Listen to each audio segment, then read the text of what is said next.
আপনি কি জানেন কিভাবে কিশমিশ চাষ করা হয় এবং কিভাবে খেজুর তৈরি করা হয়? আজকের এই ভিডিওতে আমরা এই দুটি প্রক্রিয়া সম্পর্কে জানব। তো সবার আগে আসা যাক কিশমিশ নিয়ে। বন্ধুরা, কিশমিশ তৈরি করতে আঙ্গুরের প্রয়োজন হয়, তাই বড় বাগানে আঙ্গুর চাষ করা হয়। আমরা আপনাকে বলে রাখি যে আমরা বাজার থেকে যে আঙ্গুর কিনি তা থেকে কিশমিশ তৈরি হয় না। বানানোর চেষ্টা করলেও ভালো মানের কিশমিশ তৈরি হবে না। তাই কিশমিশ দুটি আঙ্গুরের জাত থেকে একচেটিয়াভাবে প্রস্তুত করা হয়।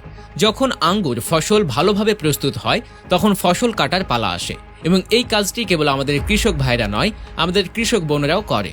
এই আঙ্গুর লতাগুলিতে পাকা আঙ্গুরগুলি কাঁচের সাহায্যে ছিঁড়ে ফেলা হয় এবং একইভাবে এই কার্টে প্রচুর আঙ্গুর সংগ্রহ করা হয় এবং তারপরে কার্টে বোঝাই করে প্রক্রিয়াজাতকরণ এলাকায় আনা হয়। এখানে প্রথমে কিশমিশে ভরা ক্যারেট পটাশিয়াম কার্বনেট এবং কার্বন তেলের মিশ্রণে ডুবিয়ে 1 মিনিটের জন্য রেখে দেওয়া হয়, যাতে আঙ্গুরের উপর থাকা ব্যাকটেরিয়াগুলো ধ্বংস করা যায় এবং এতে আঙ্গুর নষ্ট না হয়। এখন 3 থেকে 4 দিন শুকানোর পর আবার পটাশিয়াম কার্বনেট এবং কার্বন তেল স্প্রে করা হয়, যাতে আঙ্গুর চকচকে থাকে। একইভাবে 10 দিন পরে আঙ্গুর এই অবস্থায় আসে। তারপর এটি সালফার প্রক্রিয়ার জন্য প্রস্তুত করা হয়।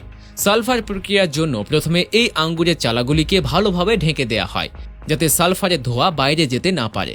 এরপরে সকালে সব শেডের প্লাস্টিক তুলে আবার এভাবে শুকানো হয়। 3 থেকে 4 দিন পর আঙ্গুর শুকিয়ে যায়। এখন আরও প্রক্রিয়াকরণের জন্য সেগুলি আবার ক্যারেটে ভর্তি করা হয় এবং তারপরে কিশমিশ কারখানায় নিয়ে যাওয়া হয়। এখানে প্রথমে এই কিশমিশগুলি ধোয়ার প্রক্রিয়ার জন্য এই ফোরিংয়ে রাখা হয়। এতে লাগানো কনভেয়ার বেল্ট কিশমিশকে একটু একটু করে এগিয়ে নিয়ে যায় এবং এই স্বয়ংক্রিয় ওয়াশিং মেশিন কিশমিশে উপস্থিত রাসায়নিক এবং ধুলো পরিষ্কার করে। এখন এই বিশেষ মেশিন কিশমিশের গ্রেডিং করে। এটি বিভিন্ন আকারের কিশমিশ বাছাই করে এবং